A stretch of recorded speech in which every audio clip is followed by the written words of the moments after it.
നമസ്കാരം, ഞാൻ സുഹൈൽ മുഹമ്മദ്. വാർത്തകൾ വിശദമായി പരിശോധിക്കാം. മൂന്നാം തവണയും പ്രധാനമന്ത്രിയായി സത്യപ്രതിജ്ഞ ചെയ്ത് നരേന്ദ്രമോദി. രാഷ്ട്രപതി ഭവനിൽ നടന്ന ചടങ്ങിൽ രാഷ്ട്രപതി ദ്രൗപദി മുർമു സത്യവാചകം ചൊല്ലിക്കൊടുത്തു. രണ്ടാമനായി രാജ്നാഥ് സിംഗ് വാചകം ചൊല്ലി. അമിത്ഷാ, നിതിൻ ഗഡ്കരി, JP നഡ്ഡ, ശിവരാജ് സിംഗ് ചൗഹാൻ, നിർമ്മല സീതാരാമൻ, S ജയശങ്കർ ഉൾപ്പെടെ 72 പേരാണ് സത്യപ്രതിജ്ഞ ചെയ്തത്. കേരളത്തിൽ നിന്ന് സുരേഷ് ഗോപിയും ജോർജ് കുര്യനും മന്ത്രിമാരായി സത്യപ്രതിജ്ഞ ചെയ്തു. 30 ക്യാബിനറ്റ് മന്ത്രിമാർ, 36 സഹമന്ത്രിമാർ, 5 സ്വതന്ത്ര ചുമതലയുള്ള സഹമന്ത്രിമാരും മന്ത്രിസഭയിലുണ്ട്. और निष्ठा रखूंगा। मैं भारत की प्रभुता और अखंडता अक्षुण्ण रखूंगा।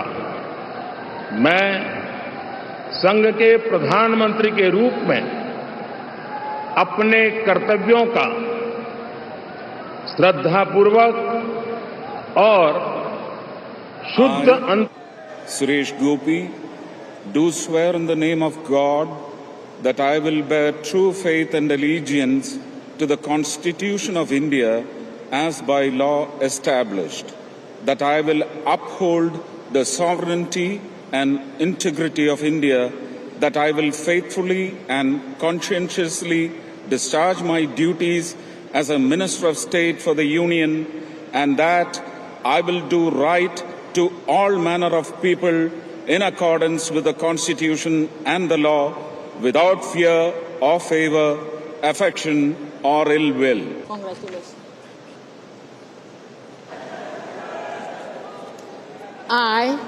I, George Kurian, do swear in the name of God that I will bear true faith and allegiance to the Constitution of India as by law established, that I will uphold the sovereignty and integrity of India, that I will faithfully and conscientiously discharge my duties as a Minister of State for the Union, and that I will do right to all manner of people in accordance with the Constitution and the law, without fear or favor, affection or ill will.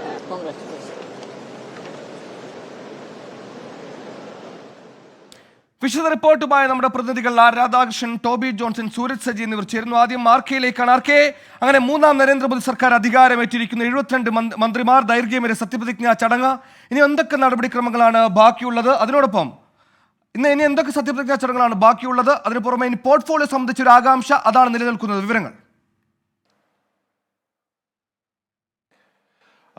Suhail, ഈ സത്യപ്രതിജ്ഞയുമായി ബന്ധപ്പെട്ടിട്ടുള്ള ചടങ്ങുകളൊക്കെ അവസാനിച്ചു കഴിഞ്ഞു. ഇനി രാഷ്ട്രപതിയുടെ ഒരു വിരുന്നാണ് ഉള്ളത്.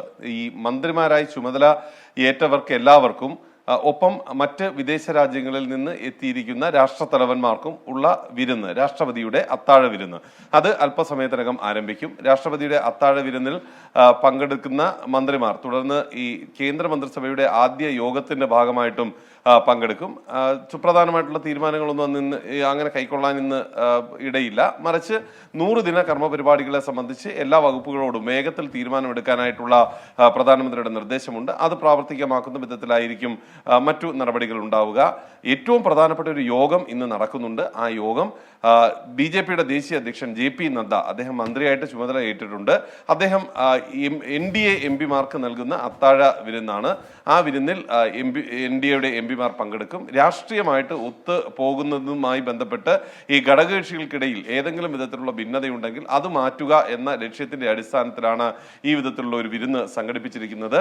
ഇന്ന് ഈ സത്യപ്രതിജ്ഞാ ചടങ്ങ് ഏതാണ്ട് വൈകിട്ട് 7:15 ആരംഭിച്ച് ഒരു 2.5-2.25 മണിക്കൂറാണ് നീണ്ടു നിന്നത്.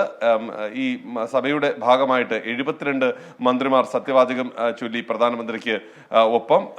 സർക്കാരിനെ സംബന്ധിച്ച് ഏറ്റവും പ്രധാനപ്പെട്ട ഒരു കാര്യമായിട്ടുള്ളത് ഈ മന്ത്രിമാരുടെ ആ കൂട്ടം നമ്മൾ പരിശോധിച്ചാൽ രണ്ടാം നരേന്ദ്രമോദി സർക്കാരിന്റെ ഭാഗമായി ഉണ്ടായിരുന്ന ഏതാണ്ട് എല്ലാ മുതിർന്ന നേതാക്കന്മാരും മന്ത്രിമാരായിട്ട് വീണ്ടും തിരികെ നരേന്ദ്രമോദി മൂന്നാം സർക്കാരിലും എത്തിയിട്ടുണ്ട് എന്നുള്ളതാണ്. അമിത്ഷാ, രാജ്നാഥ് സിംഗ്, എല്ലാവരും. അതുകൊണ്ട് തന്നെ പോർട്ട്ഫോളിയോ എന്താണ് എന്നതിനെ സംബന്ധിച്ചിട്ടുള്ള ശ്രദ്ധേയമായിട്ടുള്ള ഒരു കാര്യമായിരിക്കും. ഒരുപക്ഷെ ഇന്ന് രാത്രിയിൽ അത് വിജ്ഞാപനം ചെയ്യും. ഇനി അത് പ്രഖ്യാപിക്കേണ്ടത് രാഷ്ട്രപതിയുടെ ചുമതലയാണ്. പോർട്ട്ഫോളിയോ നിശ്ചയിച്ചിട്ടുണ്ട്. ആ നിശ്ചയിച്ച പോർട്ട്ഫോളിയോ എന്താണ് എന്നുള്ള സന്ദേശം പ്രധാനമന്ത്രി രാഷ്ട്രപതിയുടെ ഓഫീസിന് കൈമാറിയിട്ടുണ്ട്. ഇനി അത് വിജ്ഞാപനം ചെയ്യുക മാത്രമേ വേണ്ടൂ. അത് രാഷ്ട്രപതിയുടെ ഓഫീസാണ് നടപടിക്രമങ്ങൾ പൂർത്തിയാക്കേണ്ടത്. കഴിഞ്ഞ തവണ 2019 ഏതാണ്ട് 2 ദിവസം എടുത്തിരുന്നു ഈ പോർട്ട്ഫോളിയോ വിജ്ഞാപനം ചെയ്യാനായിട്ട്. ഇത്തവണ വേഗത്തിൽ വിജ്ഞാപനം ചെയ്യും എന്നുള്ളതാണ് നമുക്ക് അറിയാനായിട്ട് സാധിക്കുന്നത്. സുഹൈൽ. ശരി, ആർക്കെയാണ് വിവരങ്ങൾ നൽകിയത്? 30 ക്യാബിനറ്റ് മന്ത്രിമാർ, 72 അംഗ മന്ത്രിസഭ. ഇനി കാത്തിരിപ്പ്. രാഷ്ട്രപതിക്ക് നൽകിയ ആ പോർട്ട്ഫോളിയോ പ്രഖ്യാപനമാണ്. ആ പ്രഖ്യാപനത്തിൽ ആകാംക്ഷ അങ്ങനെ തന്നെ നിൽക്കുന്നു. ആർക്കെയാണ് ഡൽഹിയിൽ നിന്ന് വിവരങ്ങൾ? ഇപ്പോൾ ടോബി ജോൺസൺ കോട്ടയത്ത് നിന്ന് വരുന്നു. ടോബി, ജോർജ് കുര്യൻ ഒരു അപ്രതീക്ഷിത മന്ത്രിയായിരിക്കുന്നു. വലിയ സന്തോഷമുണ്ടാകുന്നതിൽ സംശയമില്ല. ഇപ്പോൾ നാട്ടുകാരുടെ അടക്കം പ്രതികരണങ്ങൾ എങ്ങനെയാണ്? ഇപ്പോഴും ആവേശത്തോടെ കൃത്യമായ ആളുകൾ അവിടെ തമ്പടിച്ച് നിൽക്കുകയാണോ ടോബി?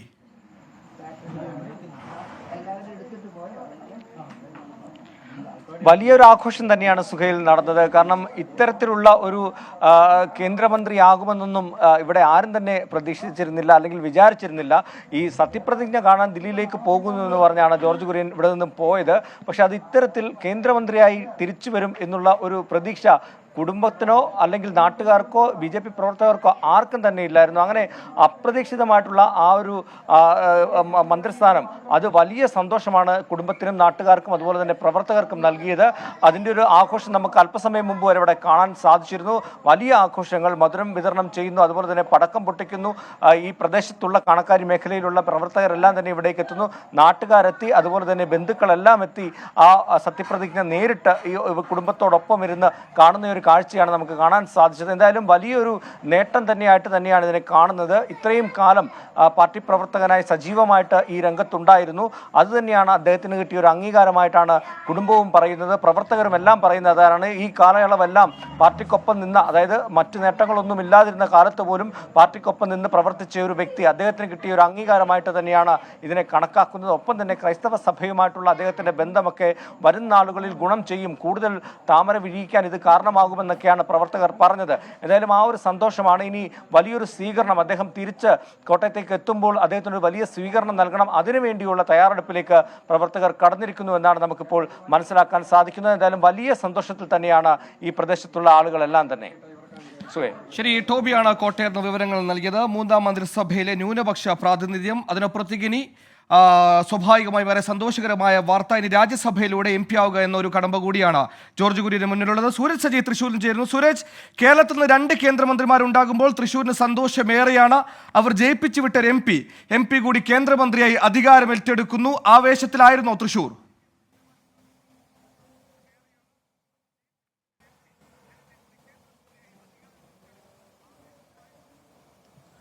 തീർച്ചയായും സുഹൈൽ, സുരേഷ് ഗോപിയിലൂടെ തൃശ്ശൂരിൽ ആദ്യ അക്കൗണ്ട്, കേരളത്തിൽ തന്നെയുള്ള ആദ്യ അക്കൗണ്ട് തൃശ്ശൂരിൽ തുറക്കാനായതിന്റെ ഒരു സന്തോഷം അത് കുറച്ച് ദിവസങ്ങളായി BJP സംബന്ധിച്ചുണ്ട്. അതിനിടയിലാണ് സുരേഷ് ഗോപിക്ക് ഇപ്പോൾ ഈ കേന്ദ്രമന്ത്രി പദത്തിലേക്ക് സുരേഷ് ഗോപി എത്തുന്നത്. അത് BJP പ്രവർത്തകരെ സംബന്ധിച്ച് വലിയ ആവേശത്തോടുകൂടി അവർ എതിരേൽക്കുന്നതാണ് ഇന്ന് കണ്ടത്. രാവിലെ മുതൽ തന്നെ തൃശ്ശൂരിന്റെ വിവിധ ഇടങ്ങളിൽ ഇതിന്റെ ഭാഗമായിക്കൊണ്ട് തന്നെ ചെറിയ ചെറിയ ആഘോഷങ്ങൾ തുടങ്ങിയിരുന്നു. രാവിലെ ഈ ചില അഭ്യൂഹങ്ങൾ ഉണ്ടായിരുന്നു. ആ സമയത്ത് ആ അഭ്യൂഹങ്ങൾ നീങ്ങിയതോടുകൂടി തന്നെ വലിയ രീതിയിലുള്ള ആഘോഷങ്ങൾ അത് വിവിധ മേഖലകൾ കേന്ദ്രീകരിച്ചുകൊണ്ടുണ്ടായി. പ്രത്യേകിച്ച് പറയുകയാണെങ്കിൽ തൃശ്ശൂരിനെ സംബന്ധിച്ച് ജില്ലയിലെ പ്രധാനപ്പെട്ട നേതാക്കളൊന്നും തന്നെ തൃശ്ശൂരിൽ ഇല്ല എന്നുള്ളതാണ്. ഇവരെല്ലാവരും തന്നെ സത്യപ്രതിജ്ഞ കാണുന്നതിന് വേണ്ടി ഡൽഹിയിലേക്ക് പോയി. പക്ഷേ ഈ സുരേഷ് ഗോപിയോടും അതോടൊപ്പം ഇവിടുത്തെ നേതാക്കളോടും തോളോട് തോൾ ചേർന്ന് പ്രവർത്തിച്ച സാധാരണക്കാരായ പ്രവർത്തകരാണ് ഇന്ന് തൃശ്ശൂരിലെ മുഴുവൻ ആഘോഷവും സംഘടിപ്പിച്ചതെന്നുള്ളതാണ് ഏറ്റവും പ്രധാനപ്പെട്ട കാര്യം. അവർ തന്നെ ജില്ലാ കമ്മിറ്റി ഓഫീസിൽ എത്തിക്കൊണ്ട് വലിയ രീതിയിലുള്ള ആഘോഷങ്ങൾ, അത് മധുരപലഹാരങ്ങൾ വിതരണം ചെയ്യുന്നു, പടക്കം പൊട്ടിക്കുന്നു, കമ്പിത്തിരിയും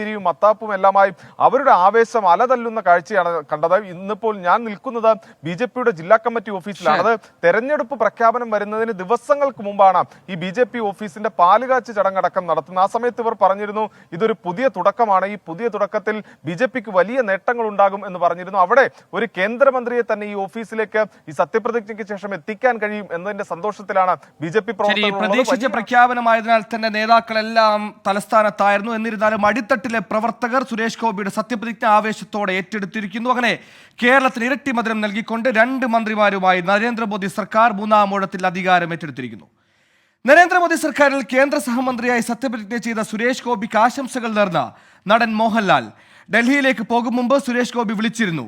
മലയാള സിനിമ മേഖലയ്ക്ക് അഭിമാന നിമിഷമാണെന്നും മോഹൻലാൽ 24 പറഞ്ഞു. എന്റെ ഏറ്റവും അടുത്ത സുഹൃത്തും സഹപ്രവർത്തകനുമായ ശ്രീ സുരേഷ് ഗോപിക്ക് എന്റെ ആശംസകൾ. മൂന്നാം മോദി സർക്കാരിന്റെ ഒരു മന്ത്രിയായിട്ട് അദ്ദേഹത്തെ തിരഞ്ഞെടുക്കപ്പെട്ടതിലുള്ള സന്തോഷം അറിയിക്കുന്നു. വ്യക്തിപരമായിട്ടും എനിക്ക് വളരെ വർഷങ്ങളായിട്ടുള്ള ബന്ധമാണ് അദ്ദേഹമായിട്ട്. അദ്ദേഹം ചെയ്യുന്ന ഒരുപാട് സാമൂഹ്യ പ്രവർത്തനങ്ങൾ അദ്ദേഹം ചെയ്യുന്നത് എനിക്ക് നന്നായിട്ട് അറിയാം, ബോധ്യമുള്ളതാണ്. തീർച്ചയായിട്ടും അതിനൊക്കെയുള്ള ഒരു അംഗീകാരമായിട്ടാണ് ഞാനിതിനെ കാണുന്നത്. അതുപോലെ തന്നെ ഞങ്ങളുടെ ഫിലിം ഫ്രട്ടേണിറ്റിക്കും വലിയൊരു അഭിമാനം തന്നെയാണ്. വേറെ ഭാഷകളിൽ നിന്നൊക്കെ കേന്ദ്രമന്ത്രിമാരായിട്ട് ആൾക്കാർ പോയിട്ടുണ്ടെങ്കിലും നമ്മുടെ ഭാഷയിൽ നിന്ന് ആദ്യമായിട്ടാണല്ലോ ഒരാൾ പോകുന്നത്. വിളിച്ചിരുന്നു. അദ്ദേഹം ഡൽഹിയിലേക്ക് പോകുന്നതിന് വിളിച്ച് സംസാരിച്ചിരുന്നു. 24 റൗണ്ട് അപ്പ് തുടരുന്നു. മൂന്നാം നരേന്ദ്രമോദി സർക്കാരിന്റെ സത്യപ്രതിജ്ഞ വൻ ആഘോഷമാക്കി കേരളത്തിലെ BJP പ്രവർത്തകർ. മധുരം വിതരണം ചെയ്തും പടക്കം പൊട്ടിച്ചും വിവിധയിടങ്ങളിൽ പ്രവർത്തകർ ആഹ്ലാദം പങ്കുവച്ചു.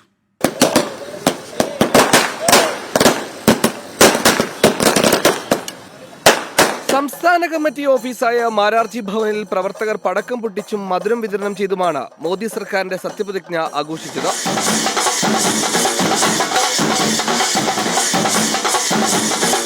ഭരണസിരാ കേന്ദ്രമായ സെക്രട്ടേറിയറ്റിന് മുന്നിലും തിരുവനന്തപുരത്തെ ചെറു കവലകളിലും പ്രവർത്തകർ പായസം വിതരണം ചെയ്തു. കോഴിക്കോട് NDAയുടെ നേതൃത്വത്തിലാണ് ആഹ്ലാദ പ്രകടനം നടന്നത്. വെള്ളയിൽ മുതൽ കോഴിക്കോട് ബീച്ച് വരെ നടന്ന ജാഥയിൽ നൂറുകണക്കിന് ആളുകൾ പങ്കെടുത്തു.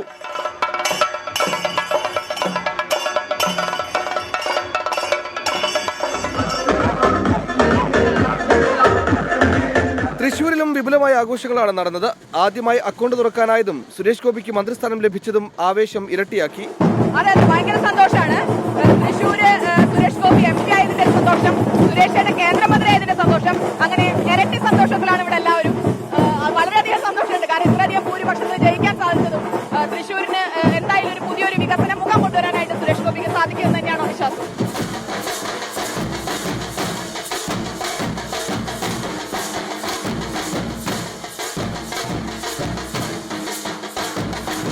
നേതാക്കൾ ഡൽഹിയിലായതിനാൽ പ്രവർത്തകരുടെ നേതൃത്വത്തിലായിരുന്നു ആഘോഷം. News desk 24. 2 വട്ടം തൃശൂരിൽ ലോക്സഭയിലേക്കും നിയമസഭയിലേക്കും മത്സരിച്ച് പരാജയപ്പെട്ടെങ്കിലും 3-ാം വട്ടം വിജയം സുരേഷ് ഗോപിക്കൊപ്പമായിരുന്നു. ചലച്ചിത്ര താരത്തിൽ നിന്ന് രാഷ്ട്രീയത്തിലേക്ക് വളർന്ന സുരേഷ് ഗോപി SFIയിലൂടെയാണ് രാഷ്ട്രീയ ജീവിതം ആരംഭിച്ചെന്നത് കൗതുകരമാണ്.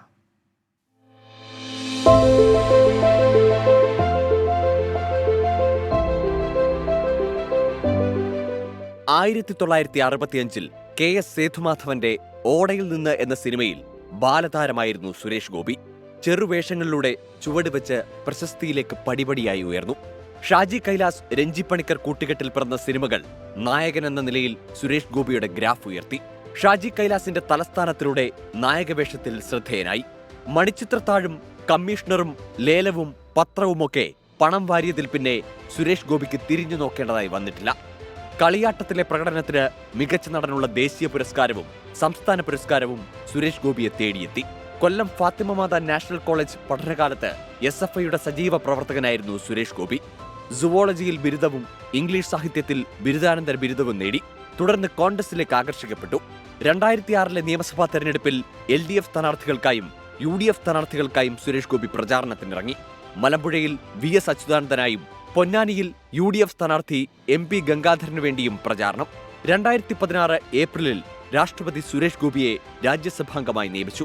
2016 ഒക്ടോബറിൽ BJPയിൽ ചേർന്ന സുരേഷ് ഗോപി 2019 ലോക്സഭാ തെരഞ്ഞെടുപ്പിൽ തൃശൂരിൽ BJP സ്ഥാനാർത്ഥിയായെങ്കിലും 3-ാം സ്ഥാനം കൊണ്ട് തൃപ്തിപ്പെടേണ്ടി വന്നു. 2021 നിയമസഭാ തെരഞ്ഞെടുപ്പിൽ തൃശൂരിൽ നിന്ന് മത്സരിച്ചെങ്കിലും 3-ാം സ്ഥാനത്ത് തന്നെയാണ് എത്തിയത്. എന്നാൽ ഇത്തവണ 70,000-ലധികം വോട്ടുകളുടെ ഭൂരിപക്ഷത്തിനാണ് ലോക്സഭയിലേക്ക് സുരേഷ് ഗോപി തെരഞ്ഞെടുക്കപ്പെട്ടത്. ചലച്ചിത്ര വിതരണ കമ്പനി നടത്തിയിരുന്ന ഗോപിനാഥൻ പിള്ളയുടെയും ജ്ഞാനലക്ഷ്മിയുടെയും മകനാണ് സുരേഷ് ഗോപി. രാധിക നായരാണ് ഭാര്യ. നടൻ ഗോകുൽ സുരേഷും അന്തരിച്ച മകൾ ലക്ഷ്മി സുരേഷുമടക്കം 5 മക്കളുണ്ട്. Research desk 24. പ്രതീക്ഷിക്കാതെ എത്തിയ സ്ഥാനലബ്ധിയിലുള്ള സന്തോഷത്തിലാണ് കോട്ടയം കാണക്കാരിയിലെ ജോർജ് കുര്യന്റെ പൊയ്ക്കാരൻ കാലയിൽ വീട്. ദീർഘകാലമായുള്ള രാഷ്ട്രീയ പ്രവർത്തനത്തിന് കിട്ടിയ അംഗീകാരമാണ് കേന്ദ്രമന്ത്രി സ്ഥാനമെന്ന് ഭാര്യ OT അന്നമ്മ പറഞ്ഞു.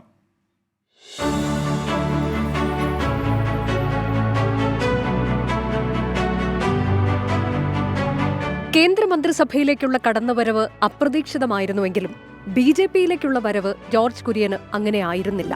4 പതിറ്റാണ്ട് നീണ്ട പ്രവർത്തന പാരമ്പര്യം മുതൽക്കൂട്ടാണ്. മോദി സർക്കാർ വീണ്ടും അധികാരത്തിലെത്തുന്നത് കാണാനായി ഡൽഹിയിലേക്ക് തിരിച്ച ജോർജ് കുര്യൻ കേന്ദ്രമന്ത്രിയാകുമ്പോൾ കുടുംബാംഗങ്ങൾക്കും നാട്ടുകാർക്കും സ്വപ്നസമാനമായ നിമിഷം.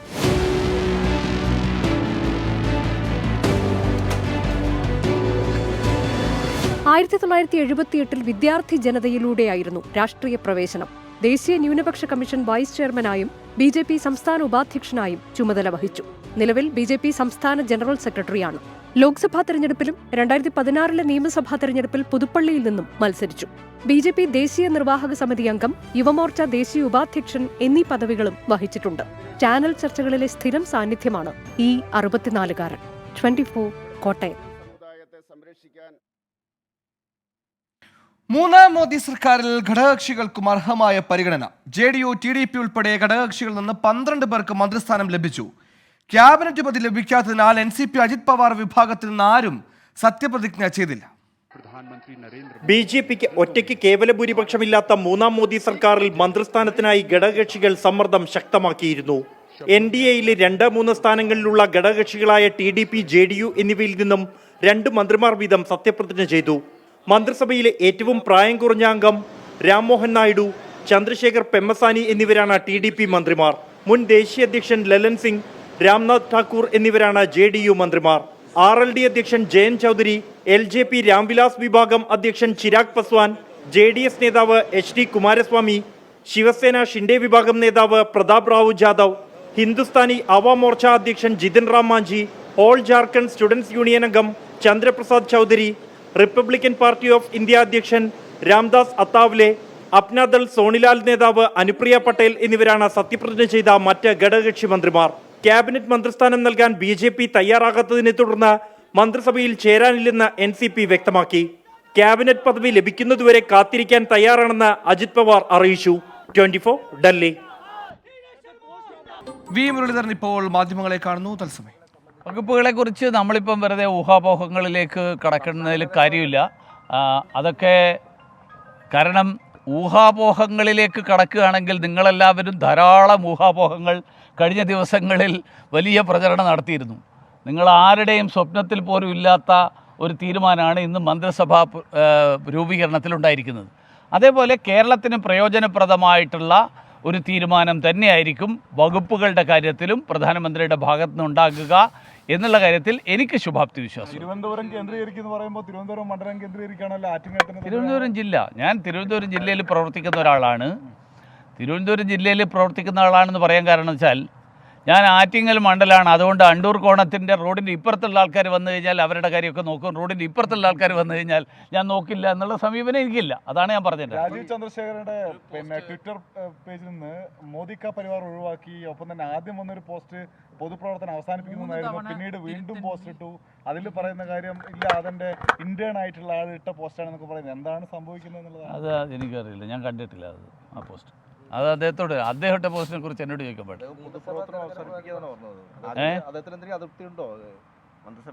എനിക്കൊരു അതൃപ്തി തോന്നിയിട്ടില്ല. അത് ഞങ്ങൾ മന്ത്രിസഭാ യോഗത്തിൽ തിരുവനന്തപുരത്ത് റിസൾട്ട് വന്നതിന് ശേഷം ഞങ്ങൾ ഒരുമിച്ചാണ് വന്നത്. മന്ത്രിസഭാ യോഗത്തിലും അതിനുശേഷം രാഷ്ട്രപതി നൽകിയ വിരുന്നിലുമൊക്കെ ഞങ്ങൾ ഒരുമിച്ചാണ് പങ്കെടുത്തത്. ഞങ്ങൾ ധാരാളം സംസാരിച്ചു, അടുത്തടുത്തിരുന്നിട്ടാണ്. അങ്ങനെയുള്ള ഇതൊന്നും, അതായത് ഈ മികച്ച പ്രകടനം എന്നൊക്കെ നിങ്ങൾ പറയുന്നതല്ലേ. കാരണം എന്ന് വെച്ചാൽ അതായത് തെരഞ്ഞെടുപ്പിൽ മത്സരിക്കുന്നത് പാർട്ടി ആവശ്യപ്പെട്ടതനുസരിച്ചിട്ട് തെരഞ്ഞെടുപ്പിൽ മത്സരിക്കുന്നു. ജയത്തിന് വളരെ അടുത്ത് വരെ എത്തി. ഇത്തവണ ജയിച്ചില്ല. അപ്പോൾ എന്താ, സാധാരണഗതിയിൽ ഒരു രാഷ്ട്രീയ പ്രവർത്തകനെ സംബന്ധിച്ചോളം ജനങ്ങളുടെ ഇടയിൽ പ്രവർത്തിക്കുക എന്നുള്ളത് തുടരുക. അത് നേരത്തെയും ഈ തെരഞ്ഞെടുപ്പിന് മുൻപും ഞാൻ അതാണ് ചെയ്തിരുന്നത്, തെരഞ്ഞെടുപ്പിന് ശേഷവും അത് തന്നെ ചെയ്യും. ഇത്രേ ഉള്ളൂ. കാണാം, അതൊക്കെ പാർട്ടിയാണ് തീരുമാനിക്കേണ്ടത്, ഞാനല്ല. തിരുവനന്തപുരം ജില്ലയുണ്ടല്ലോ, ആ തിരുവനന്തപുരം ജില്ലയിൽ ഞാൻ പ്രവർത്തിക്കുന്നു. ഞാൻ പറഞ്ഞത് തിരുവനന്തപുരം ജില്ല വലിയ സന്തോഷം നൽകുന്നുണ്ടല്ലേ? തീർച്ചയായിട്ടും. തിരുവനന്തപുരം ജില്ല, കാരണം ഇത്രയും കാലം മാധ്യമങ്ങളെല്ലാവരും തിരുവനന്തപുരമാണ് ലോക്സഭാ മണ്ഡലത്തിൽ മാത്രമേ BJPക്ക് സാധ്യതയുള്ളൂ എന്ന് കരുതിയിരുന്നത് ഇപ്പോൾ സാഹചര്യം മാറി. തിരുവനന്തപുരം പോലെ തന്നെ ജനങ്ങൾ ഭാരതീയ ജനതാ പാർട്ടിയെ ആറ്റിങ്ങൽ ലോക്സഭാ മണ്ഡലത്തിലും അംഗീകരിക്കുന്നു. ആറ്റിങ്ങൽ ലോക്സഭാ മണ്ഡലത്തിലും 2 അസംബ്ലി മണ്ഡലങ്ങളിൽ BJP ഒന്നാം സ്ഥാനത്തെത്തിയിരിക്കുന്നു. ഒരു വലിയ നേട്ടമാണ് തീർച്ചയായിട്ടും. മിനിസ്റ്റർ, എല്ലാ സംസ്ഥാനങ്ങളിലെയും എല്ലാ വിധത്തിലുള്ള ആളുകളും മന്ത്രിസഭയിൽ ഉണ്ടാകുമ്പോൾ ഒരൊറ്റ മുസ്ലിം പോലും ഇല്ല എന്ന തരത്തിൽ ചില മുതിർന്ന മാധ്യമ പ്രവർത്തകർ അടക്കം ചില പോസ്റ്റുകൾ കിട്ടിയിട്ടുണ്ട്. അതൊരു യാഥാർത്ഥ്യമല്ല. അങ്ങനൊരു റെപ്രസെന്റേഷൻ ഉണ്ടാകേണ്ടതല്ലേ? അതായത് നരേന്ദ്രമോദി സർക്കാർ എല്ലായ്പ്പോഴും ചെയ്യുന്നത് എല്ലാവരുടെയും താല്പര്യങ്ങൾ സംരക്ഷിക്കുക. സബ്കാ സാത്ത് സബ്കാ വികാസ്, സബ്കാ വിശ്വാസ്. ഹജ്ജ് കോട്ടയുടെ കാര്യത്തിൽ, ഹജ്ജിന് വേണ്ടിയിട്ടുള്ള സൗകര്യങ്ങളുടെ കാര്യത്തിൽ മുസ്ലിങ്ങളുടെ ഏറ്റവും പ്രധാനപ്പെട്ട ഒരു വിഷയമാണ് ഹജ്ജ്. ഈ സർക്കാർ ചെയ്ത അത്രയും കാര്യങ്ങൾ ഇതിനു മുൻപുള്ള ഒരു സർക്കാർ ചെയ്തിട്ടില്ല. ഈ വർഷം ഹജ്ജിന് വേണ്ടിയിട്ടുള്ള തയ്യാറെടുപ്പുകളുടെ ഭാഗമായിട്ട് നിങ്ങൾക്കെല്ലാവർക്കും അറിയാം, ന്യൂനപക്ഷ വകുപ്പിൻ്റെ ചുമതല വഹിക്കുന്ന മന്ത്രി ശ്രീമതി സ്മൃതി ഇറാനിയും വിദേശകാര്യ വകുപ്പിൻ്റെ ചുമതല വഹിക്കുന്ന സഹമന്ത്രി എന്നുള്ള നിലയിൽ ഞങ്ങൾ സൗദി അറേബ്യയിൽ ജിദ്ദയിൽ സന്ദർശനം നടത്തി, മദീനയിൽ സന്ദർശനം നടത്തി. അവിടുത്തെ ഹജ്ജ് തീർത്ഥാടനവുമായിട്ട് ബന്ധപ്പെട്ടിട്ടുള്ള സമ്മേളനത്തിലടക്കം സംബന്ധിച്ചു. ഹജ്ജിൻ്റെ കോട്ട ഏതാണ്ട് ലോകത്തിലെ 2ാമത്തെ ഏറ്റവും വലിയ സംഖ്യയാണ് നമ്മുടേത്. നമ്മളത് ഇനിയും വർദ്ധിപ്പിക്കണം എന്നുള്ളതാണ് നമ്മൾ ശ്രമിച്ചുകൊണ്ടിരിക്കുന്നത്. വി മുരളീധരൻ മാധ്യമങ്ങളോട് പ്രതികരിക്കുകയായിരുന്നു. തിരുവനന്തപുരം കേന്ദ്രീകരിച്ച് പ്രവർത്തിക്കുമെന്നാണ് വി മുരളീധരൻ പറയുന്നത്. മറ്റു വാർത്തകളിലേക്കാണ്. നരേന്ദ്രമോദി സർക്കാരിന്റെ സത്യപ്രതിജ്ഞാ ചടങ്ങിന് സാക്ഷിയായി വിദേശ രാഷ്ട്ര തലവന്മാർ, സാമൂഹിക സാംസ്കാരിക രാഷ്ട്രീയ രംഗത്തെ പ്രമുഖരും ചടങ്ങിൽ പങ്കെടുത്തു. പ്രതിപക്ഷ നിരയിൽ നിന്ന് കോൺഗ്രസ് അധ്യക്ഷൻ മല്ലികാർജ്ജുൻ ഖർഗെയും പങ്കെടുത്തു. 3ാം മോദി സർക്കാരിന്റെ സത്യപ്രതിജ്ഞാ ചടങ്ങിൽ വിദേശ പ്രാതിനിധ്യം ശ്രദ്ധേയമാണ്. മാലദ്വീപ് പ്രസിഡന്റ് മുഹമ്മദ് മുയ്സു, ശ്രീലങ്കൻ പ്രസിഡന്റ് റനിൽ വിക്രമസിംഗെ, നേപ്പാൾ പ്രധാനമന്ത്രി പുഷ്പ കമാൽ ദഹൽ, ഭൂട്ടാൻ രാജാവ് ജിഗ്മെ ഖേസർ നംഗ്യേൽ വാങ്ചുക്, മൗറീഷ്യസ് പ്രധാനമന്ത്രി പ്രവിന്ദ് ജുഗ്നാഥ്, ബംഗ്ലാദേശ് പ്രധാനമന്ത്രി Sheikh Hasina, Seychelles vice president Ahmed Afif എന്നിങ്ങനെ 7 ലോകരാഷ്ട്ര നേതാക്കളാണ് ചടങ്ങിന്റെ ഭാഗമായത്. വീണ്ടും അധികാരത്തിലെത്തിയ നരേന്ദ്രമോദിക്ക് നിരവധി ലോക നേതാക്കളും പ്രമുഖരും ആശംസകൾ അറിയിച്ചു. വിവിധ മതവിഭാഗത്തിൽ നിന്നുള്ള 50ഓളം പുരോഹിതരും ചടങ്ങിലേക്കെത്തി. അഭിഭാഷകർ, ഡോക്ടേഴ്സ്, കലാകാരന്മാർ, സാംസ്കാരിക പ്രവർത്തകർ, കേന്ദ്ര സർക്കാർ പദ്ധതികളുടെ ഗുണഭോക്താക്കൾ തുടങ്ങി ആയിരക്കണക്കിന് ആളുകൾക്കും ക്ഷണമുണ്ടായിരുന്നു.